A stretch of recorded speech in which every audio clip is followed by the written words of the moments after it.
आज बड़दारे जो अभावन घटना जो जड़े छात्री देहरे निया लगी से घटना सर केन्द्र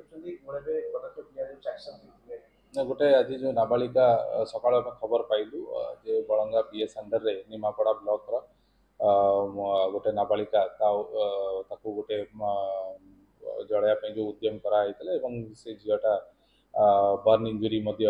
तार सेटा बहुत गुरुत्व भाव में दि जाइए एवं इमिडिएटली आम पर्सनाली कथा एम्स एचओडी और रेजिस्ट्रार संगे कथा सो दैट इमिडिएट इमरजेंसी और बर्न केयर इंटरवेंशन दिज्व से पहुँचला पूर्व से अरेंजमेंट करके रखा जाता संपर्क संगे आम टच रे अच्छु एवं सब कलेक्टर आम सीनियर ऑफिसर्स को आम इंस्ट्रक्शन देचु along with the police officials से घर को जीवे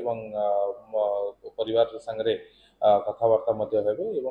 सबु प्रकार जहाँ भी आर्थिक साहाय्य दरकार हम तार चिकित्सा कि आनुषंगिक जहाँ भी खर्च हम से राज्य सरकार बहन कर जिला प्रशासन तरफ अग्रिम किसी आम फाइनेंशियल असिस्टेंस दि जाऊँ डेफिनेटली प्रकार इनसीडेंट जोटा अच्छी बहुत दुखद इनसीडेंट है बट पुलिस तार ऑलरेडी बहुत सीरियस कॉग्निजेंस नहीं एवं